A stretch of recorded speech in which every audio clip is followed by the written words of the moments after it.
Hey, I'm Peggy from the blog at thestarlings.com. Today I wanted to share with you a family favorite recipe for bulgogi, which is Korean beef.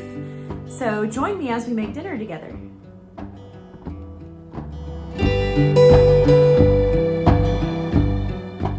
Okay, so I've got some beef stew meat here that I've just patted dry a little bit.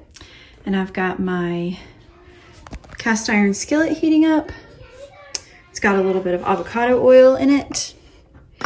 And so I'm just gonna season this beef with a little bit of salt. Then we're gonna get it browning in the pan.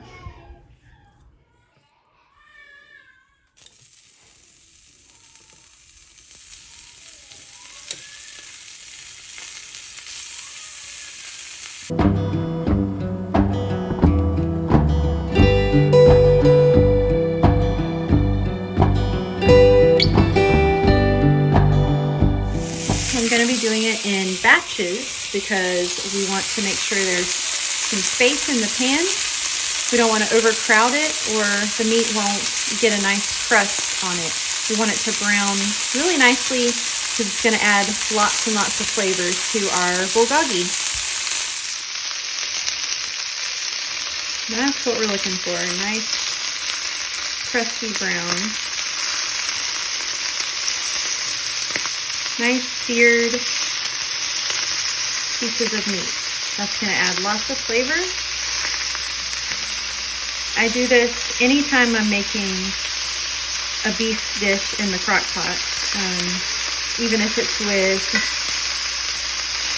beef stew meat pieces like what I'm using here, or if I'm using a chuck roast. I always sear it like this first. It's just going to add a lot more flavor.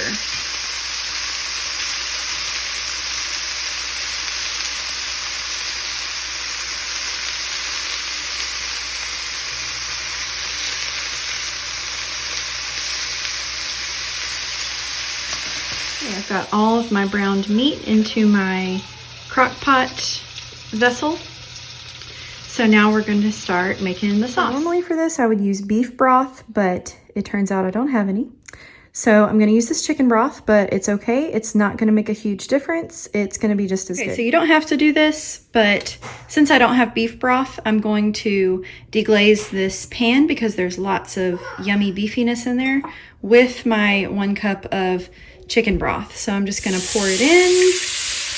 I'm going to use a whisk to kind of scrape up the yummy beefiness, and then I'll pour it back into my measuring cup, liquid measuring cup, and then we'll make the rest of the sauce. Okay, I deglazed the pan, poured it back into here, and as you can see, looks more like beef broth. So that's how I'm going to get more beefiness into my bulgogi. Okay, so the sauce uses our broth, some garlic, some brown sugar, some ginger. I have this ginger paste that I was using for a different recipe. It was like a chicken and gingery soup. So I'm just gonna use some more of that until it's gone. But you could use fresh grated ginger. Then you need soy sauce, or you can use tamari if you'd prefer a gluten-free version of that. We are not gluten-free, but I just try to get in, you know, some better ingredients when I can. You could also use coconut aminos instead of that. And then we're going to use a little bit of sriracha. Not a whole lot for the kids, but you can add more if you want it to be really spicy. And then some toasted sesame oil. This is a fancy one that my friend picked up for me. But any toasted sesame oil should be fine. You can find it in your grocery store, either in the Asian section or in the oils section. And then some rice vinegar. I use this for a lot of different Asian recipes, and it lasts a really long time. So we'll add some of that in there. And then we're gonna also add a little bit of onion powder, and that's gonna be our sauce. We're gonna mix it together right here in the measuring cup with a whisk, and then we'll pour it in over our beef. I'll have the exact recipe linked in the description box below, and that's going to go to my blog where you'll get the full recipe.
The sauce right over the beef in the crock pot.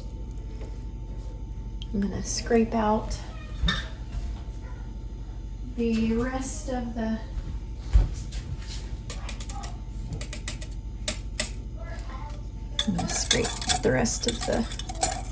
sugar and stuff that was caught at the bottom. If you are concerned about the sugar, you could always use honey. I've done that and it turned out really good. Or you can use a different sugar substitute that you're comfortable with. So now this is gonna go in my crock pot for 8 hours on low. And then when we get to about 30 minutes or so before serving, I'm gonna pour in some broccoli. And then once the 8 hours are up and it's ready, I'm gonna add in a slurry of cornstarch. It's gonna be 2 tablespoons of cornstarch with 2 tablespoons of water. I'll stir that in and just kind of let it hang out for a little bit. And then I'll make my rice. I usually like to start the rice when I put the broccoli in because that's about 30 minutes or so before we're going to eat. So the cornstarch slurry is going to thicken up the sauce a little bit. So we'll do that. We're going to top this with some chopped green onions and some sesame seeds, and then we'll serve it over rice. Okay, it's about 30 minutes or so before we're going to eat. So I just added in some frozen broccoli. So I'm just going to kind of stir it around here, put the lid back on, get my rice started, and then I'll add in the cornstarch slurry. Just stirred in my cornstarch slurry, and I've got some rice going on the stove, so we're almost ready to eat. All right, so I'm topping this with some green onions. I have a baby crawling at my feet. Normally I would put some sesame seeds on this as well, but I didn't have any of those. But you should totally do that if you make this recipe. So my rice is done on the stove. This is done. This man is hungry. Oh, yes, sir. He's hungry. He's ready to eat, huh? Yeah. Yes, sir. Here's our dinner tonight. Thanks for hanging out with me today. I make videos on family discipleship, homeschooling, and homemaking. So please subscribe if you're interested in those topics, and I'll see you next time.